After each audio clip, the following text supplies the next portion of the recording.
जी news के इस खास कार्यक्रम में आपका स्वागत है। इस कार्यक्रम के जरिए हम जानेंगे महाराष्ट्र की इन अहम खबरों को जो आम लोगों के लिए खास मायने रखती है। मुंबई में मुख्यमंत्री देवेंद्र फडणवीस और सिंगापुर के डिप्टी पीएम की मौजूदगी में बड़ा निवेश समझौता हुआ। यहाँ किन विषयों पर चर्चा हुई, आइए जानते हैं। महाराष्ट्र के मुख्यमंत्री देवेंद्र फडणवीस और सिंगापुर के डिप्टी पीएम गन किम योंग ने मुंबई में green and digital maritime corridor संवाद में हिस्सा लिया, जहां महाराष्ट्र सरकार और सिंगापुर की maple tree investment private limited के बीच एक MOU साइन हुआ। इस निवेश अनुबंध की कुल राशि 3000 करोड़ रुपए है और इससे मुंबई, पुणे, नागपुर सहित कई औद्योगिक क्षेत्रों में करीब 5000 प्रत्यक्ष नौकरियां सृजित होंगी। इस कार्यक्रम के माध्यम से दोनों देशों के बीच ग्रीन शिपिंग, डिजिटल लॉजिस्टिक्स, ऊर्जा नवाचार और स्मार्ट पोर्ट्स में सहयोग को आगे बढ़ाने की दिशा तय हुई। और अब बात यात्रा में बदलाव की।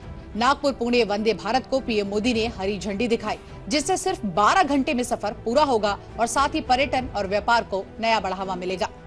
प्रधानमंत्री नरेंद्र मोदी ने नागपुर पुणे वंदे भारत एक्सप्रेस को हरी झंडी दिखाकर रवाना किया।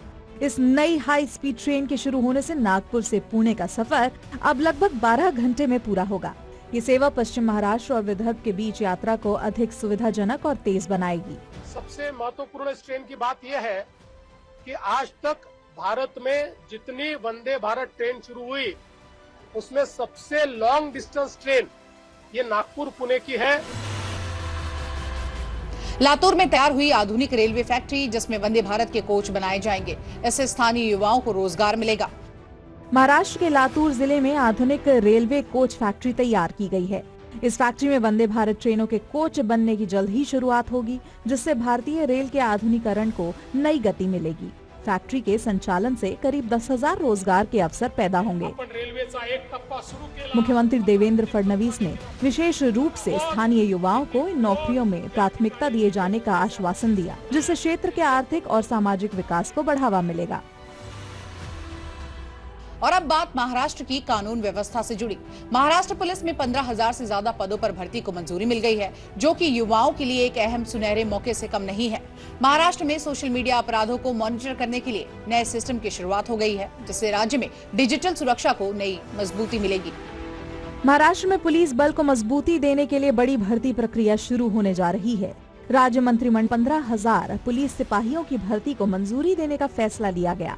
खास बात यह है कि 2022 से 2023 में आयु सीमा पार कर चुके उम्मीदवारों को भी इस बार एक विशेष अवसर दिया जाएगा।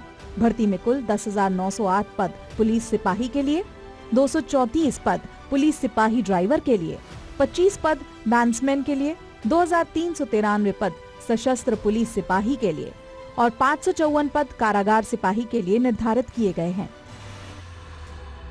महाराष्ट्र में सोशल मीडिया अपराधों को मॉनिटर करने के लिए नए सिस्टम की शुरुआत हो गई है, जिससे राज्य में डिजिटल सुरक्षा को नई मजबूती मिलेगी। सोशल मीडिया के माध्यम से होने वाली ठगी और आपराधिक गतिविधियों पर रोक लगाने के लिए महाराष्ट्र सरकार ने गरुण दृष्टि नामक मॉनिटरिंग सिस्टम विकसित किया है। इस तकनीक की मदद से अपराधियों की ऑनलाइन गतिविधियों को ट्रैक करना और समय रहते कार्रवाई करना संभव होगा। गरुण दृष्टि के माध्यम से अब तक 30,000 सोशल मीडिया, जिनमें से 650 आपत्तिजनक पोस्ट हटाई गई और पीड़ितों को लगभग 10 करोड़ रुपए वापस दिलाए जा चुके हैं। इस सिस्टम से राज्य में डिजिटल सुरक्षा को नई मजबूती मिल रही है। महाराष्ट्र के मुख्यमंत्री देवेंद्र फडणवीस ने नई योजना का ऐलान किया है, जिसके तहत पुणे में अब हर किसी को 500 मीटर के भीतर ही पब्लिक ट्रांसपोर्ट मिलेगा। पुणे की ट्रैफिक समस्या पर हुई बैठक में उप मुख्यमंत्री अजीत पवार ने अहम सुझाव दिया। उन्होंने कहा कि पुणे सोलापुर हाईवे पर बढ़ती ट्रैफिक भीड़ को देखते हुए लोनी कालभोर की जगह हडपसर से उरुली कांचन तक मेट्रो लाइन बनाने पर विचार किया जाएगा। मुख्यमंत्री देवेंद्र फडणवीस के कर कमलों से वर्ली स्थित BDT चौल पुनर्विकास परियोजना के 556 पुनर्वसन आवासों का वितरण हुआ। इस अवसर पर उप मुख्यमंत्री एकनाथ शिंदे, उप मुख्यमंत्री अजीत पवार, मंत्री एडवोकेट आशीष शेलार, राज्य मंत्री डॉक्टर पंकज भोयर, सांसद मिलिंद देवरा और मान्यवर उपस्थित थे। तो इसी के साथ महाराष्ट्र एक कदम आगे में बस इतना ही। अगले हफ्ते नई विकास की खबरों के साथ फिर होगी मुलाकात। नमस्कार। Co-presented by Pink Leg